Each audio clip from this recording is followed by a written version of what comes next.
शेतकऱ्यांची कर्जमाफी अखेर मंजूर झाली. पण या 5 नियमांमुळे 91 लाख शेतकरी अपात्र होणार. होय, तुम्ही बरोबर ऐकत आहात. अर्थसंकल्पात मुख्यमंत्र्यांनी कर्जमाफीची घोषणा केली. 2 लाख रुपयांपर्यंत कर्ज माफ केलं जाईल असं म्हटलं. पण त्यानंतर त्यांनी पात्र शेतकरी असा शब्द वापरल्यामुळे शेतकऱ्यांमध्ये शंका निर्माण झाल्या. विरोधकांनी मुख्यमंत्र्यांवर प्रचंड टीका सुरू केली. पण आज अचानक मुख्यमंत्र्यांनी पत्रकार परिषद घेतली आणि त्यामध्ये कर्जमाफीचे 5 नियम सांगितले. पहा, कर्जमाफीच्या बाबतीत कालपर्यंत ज्या बातम्यांमध्ये तुम्ही पाहिलं होतं की सगळी माहिती खोटी ठरली. कारण मुख्यमंत्र्यांनी खरी माहिती आज स्वतः सांगितली आहे. मुख्यमंत्र्यांनी सगळ्या शेतकऱ्यांना सरसकट ही कर्जमाफी मिळणार नाही हे स्पष्ट आता केलेले आहे. जे शेतकरी या 5 नियमात बसतील फक्त त्यांचीच कर्जमाफी होणार. जे शेतकरी ज्यांच्याकडे हे 2 कागदपत्र असतील त्यांच्याच बँकेमध्ये कर्जमाफीचे पैसे जमा होतील. बाकीच्या कुठल्याही शेतकऱ्यांचे पैसे कट होणार नाहीत किंवा कर्ज माफ होणार नाही असे स्पष्टपणे सांगितले. शेतकऱ्यांना मुख्यमंत्र्यांनी अर्जंट सूचना देखील दिली आहे. बँकेमध्ये शेतकऱ्यांना एक काम लवकरात लवकर करायला शेतकऱ्यांना सांगितलं.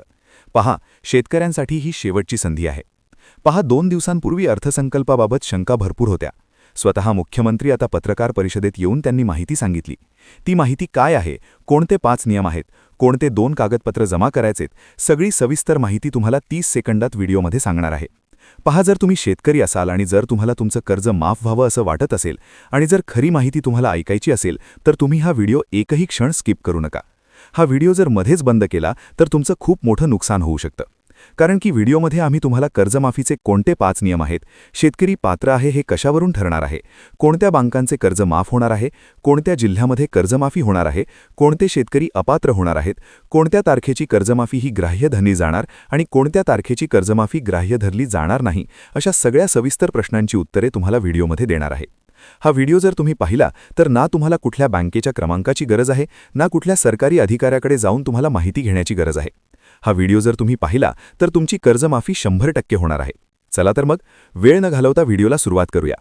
शेतकऱ्यांची कर्जमाफीची योजना पुण्यश्लोक अहिल्यादेवी होळकर कर्जमाफी योजना या नावाने सरकारने मंजूर केली. निधीही त्यासाठी देण्यात आलेला आहे. आता घोषणा होताच शेतकरी खुश झाले होते. पण पात्र शेतकरी हा शब्द वापरल्याने शेतकऱ्यांच्या मनात शंका निर्माण झाल्या होत्या. जवळपास 99% शेतकरी असे आहेत की ज्यांना अजून माहितीच नाहीये की पात्र शेतकरी नेमका काय असतो. पात्र शेतकऱ्याची व्याख्या काय आहे हे कोणालाच माहिती नाहीये. आणि मग यामुळेच मुख्यमंत्र्यांनी स्वतः पत्रकार परिषद घेऊन ही सगळी माहिती सांगितलेली आहे. तीच माहिती व्हिडिओच्या माध्यमातून तुम्हाला दिली जाणार आहे. शेतकरी बांधवांनो, सावधान. अखेर तो प्रसंग आला आहे जिथे शेतकऱ्यांच्या कर्जमाफीची घोषणा झाली आहे. आता हे स्वप्न सत्यात उतरलं आहे. अर्थसंकल्पात देवेंद्र फडणवीस साहेबांनी अधिकृतरित्या घोषणा केली आहे. कर्ज माफ होणार हे नक्की झालंय. पण थांबा, हा व्हिडिओ नीट समजून घ्या.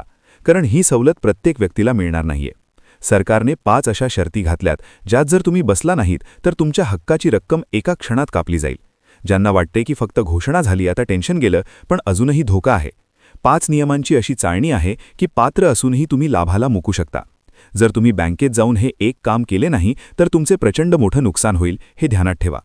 आजच्या भागात आपण कर्जमुक्ती कोणास मिळते, काय पात्रता, कोणते 5 निकष, कोणत्या बँकेत सवलत, कोणत्या जिल्ह्यात मिळणार नाही, ही सर्व सविस्तर माहिती तुम्हाला देणार आहे. सगळ्यात पहिला मुद्दा, घोषणा झाल्या शंका शेतकऱ्यांनी उपस्थित केल्या. शेतकऱ्याला समजतच नव्हतं की मी पात्र आहे की अपात्र. तर यावर मुख्यमंत्र्यांनी 5 महत्त्वाचे मुद्दे सांगितले आहेत. त्या 5 सूत्रानुसारच तुम्ही ठरवायचे आहे की तुम्ही पात्र आहात की अपात्र. आता पहा, सर्वात पहिली गोष्ट आहे कर्जाचे स्वरूप. पहा, सर्वच कर्ज माफ केले जातील का? तर नाही.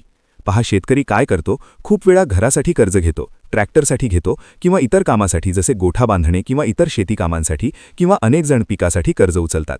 मग कोणत्या प्रकारचे कर्ज माफ होणार आणि कोणते नाही, हा मुख्य मुद्दा मुख्यमंत्र्यांनी प्रथम स्पष्ट केला. त्यानंतर जिल्ह्यांची यादी, बँकांचे प्रकार आणि नियम कोणते हे सांगितले गेले. आता सर्वात मोलाची गोष्ट जी आहे ती म्हणजे तुमचे कर्ज नेमके कोणते आहे हे तुम्हाला ओळखावे लागेल. आता पहा, कर्जाचे 2 प्रकार असतात. पहिले असते पीक कर्ज आणि दुसरे असते मुदत कर्ज म्हणजेच टर्म लोन. आता पीक कर्ज जर असेल तर त्याची माफी 100% होणार आहे. पण उर्वरित कर्ज, उदाहरणार्थ गोठा निर्मिती, ट्रॅक्टर खरेदी किंवा शेतीची विहीर, पाईपलाईन अथवा इतर कामांसाठी जर कर्ज घेतले असेल तर अशा प्रकारचे कर्ज रद्द होतील का हे नीट ऐकून घेण्यासाठी तुम्हाला हा व्हिडिओ शेवटपर्यंत पाहावा लागेल. कारण त्यांच्यासाठी एक वेगळी सूचना देण्यात आली आहे. आता पहा, अनेकांना वाटते की ही योजना काही विशिष्ट भागांपुरतीच आहे. पण पहा, सर्वात महत्त्वाची गोष्ट म्हणजे मुख्यमंत्र्यांनी सांगितलं आहे की सर्व जिल्ह्यात ही ऋणमुक्ती होणार आहे. पण तरीही काही असे जिल्हे आहेत जिथे तांत्रिक अडथळे येऊ शकतात. आता आपण ती यादी बघणार आहोत, पण त्याआधी बँकेचा एक महत्त्वाचा विषय आहे की तुमची बँक कोणती आहे. तुमची जिल्हा बँक आहे, नॅशनलाइज बँक आहे की खाजगी बँक आहे, या फरकामुळे सुद्धा तुमच्या कर्जमाफीत अडचण येऊ शकते. तर तुमच्या बँकेचा प्रवर्ग कोणता, याच मुद्द्यावर आपण येतोय, पण त्यापूर्वी दिनांकाची महत्त्वाची माहिती घ्या. कारण या तारखेच्या आधीचे कर्ज असेल तरच ते माफ होईल, यानंतरचे असेल तर ऋणमुक्तीचा विचार सोडा. तारीख जर तुमची बसत नसेल तर तुम्ही इतर माहिती शोधू नका. दे घेऊन ही सगळी माहिती सांगितली आहे. मुख्यमंत्र्यांनी स्वतः जी तारीख जाहीर केली आहे ती म्हणजे 30 सप्टेंबर 2025. ही तारीख म्हणजे तुमच्या भविष्याची रेषा आहे. जर तुमचे कर्ज या दिनांकाच्या एका दिवसाने जरी मागे पुढे झाले तर विसरा 2 लाख रुपये.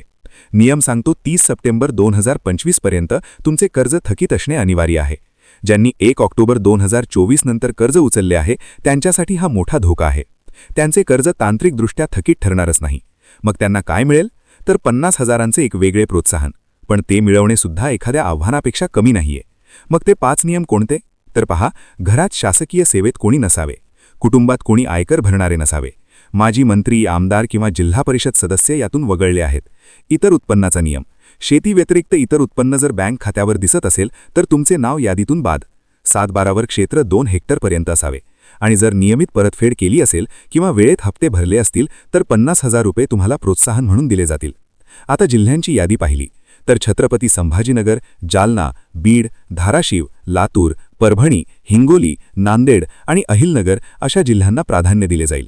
त्याचप्रमाणे विदर्भ, मराठवाडा आणि कोकण विभागात तसेच अमरावती विभागात निधीचे वाटप पाहायला मिळू शकते. कागदपत्रांसाठी आधार कार्ड सर्वात आवश्यक आहे. फार्मर आयडी कार्ड तुम्ही काढले आहे का कमेंटमध्ये सांगा, कारण या कार्डावर देखील आता अनेक गोष्टी अवलंबून आहेत. पहा, आता ही अंतिम संधी आहे. आत्ताच बँकेत जाऊन तुमचे पासबुक अपडेट करून घ्या. कर्जाचा दिनांक तपासा. 30 सप्टेंबर 2025 पूर्वी तुमचे कर्ज थकीत श्रेणीत असणे गरजेचे आहे. अशा स्वरूपाचे कर्ज जर तुमचे असेल तरच माफी मिळेल. शेतकरी मित्रांनो, आतापर्यंत तुम्ही ऐकले की सरकारने घोषणा तर केली, पण खरी मेक त्या 5 अटीमध्ये आहे. आता मी तुम्हाला अत्यंत सोप्या भाषेत सांगणार आहे की तुम्हाला नक्की काय करायचं आहे जेणेकरून तुमचे 2 लाख रुपये तुमच्या खात्यात जमा होतील. ही एक स्टेप बाय स्टेप प्रोसेस आहे. नीट लक्ष देऊन ऐका आणि वाटल्यास लिहून घ्या. स्टेप पहिली, तुमच्या कर्जाचा प्रकार तपासा. बँक. तुमच्या बँकेच्या पासबुकवर जाऊन बघा की तुमच्या कर्ज पीक कर्ज आहे की मुदत कर्ज. जर तुम्ही ट्रॅक्टर, विहीर आणि गोट्यासाठी कर्ज घेतलं असेल तर ते 2 लाखांच्या माफीत बसणार नाही. फक्त पीक कर्जधारकांनाच याचा लाभ मिळणार आहे. ही पहिली खात्री करून घ्या. दुसरी स्टेप आहे कट ऑफ तारीख आणि थकबाकी. मुख्यमंत्र्यांनी सांगितल्याप्रमाणे 30 सप्टेंबर 2025 ही तारीख विसरू नका. जर तुमचा कर्ज या तारखेपूर्वीचा आहे आणि ते अद्याप थकीत आहे तर तुम्ही पात्र आहे. जर तुम्ही नियमित हप्ते भरले असतील तर तुम्हाला माफी नाहीये, पण 50,000 रुपयांचा प्रोत्साहन अनुदान मिळणार आहे. त्यामुळे बँकेत जाऊन तुमचा कर्ज थकीत श्रेणीत आहे का याची एकदा विचारणा करा. तिसरी स्टेप, आधार प्रमाणीकरण, KYC. मित्रांनो, सगळ्यात जास्त शेतकरी इथेच अपात्र ठरतात. तुमच्या 7-12वरील नाव आणि आधार कार्डवरील नाव यात एक जरी अक्षर बदललेलं असेल तर पैसे येणार नाही. तातडीने बँकेत जाऊन तुमचा आधार लिंकिंग आणि बायोमेट्रिक प्रकरणी पूर्ण आहे का ते तपासा. हेच एक काम आहे जे मुख्यमंत्र्यांनी तातडीने करायला सांगितलं. चौथी स्टेप, कुटुंबातील सदस्यांची माहिती. लक्षात ठेवा, जर तुमच्या घरात कोणी सरकारी नोकरीत असेल किंवा कोणी गेल्या 3 वर्षात इन्कम टॅक्स भरला असेल तर तुमचं नाव यादीतून कट होणार आहे. जर तुमची परिस्थिती अशी नसेल तर प्रतिज्ञापत्र तयार ठेवा, जेणेकरून ऐनवेळी तुमची धावपळ होणार नाही. 5वी स्टेप, तक्रार निवारण. जर तुम्हाला वाटत असेल की पात्र आहात पण यादीत नाव नाही तर घाबरू नका. प्रत्येक तालुक्याला एक तालुका उपनिबंधक ADR कार्यालय असतं. तिथे जाऊन अपात्रतेबद्दल अपील करू शकता. शेतकरी बांधवांनो, आता मला कमेंटमध्ये एक गोष्ट सांगा. तुमचं कर्ज कोणत्या बँकेत आहे? जिल्हा मध्यवर्ती बँक, जिल्हा नॅशनलाइज बँक. कारण बँकानुसार त्यांच्या याद्या येण्याचे टप्पे वेगळे आहेत. तुमची बँक कमेंटमध्ये नक्की लिहा, जेणेकरून पुढच्या व्हिडिओमध्ये मी तुमची बँकेची नेमकी अपडेट देऊ शकेन. जाता जाता एकच सांगेन, माहिती अर्धवट सोडू नका. हा व्हिडिओ तुमच्या इतर शेतकरी मित्रांना व्हॉट्सॲपवर पाठवा, कारण एका चुकीच्या माहितीमुळे कोणाचं तरी 2 लाख रुपयाचं नुकसान होऊ शकतं. सतर्क रहा, तरच कर्जमाफी मिळेल. धन्यवाद.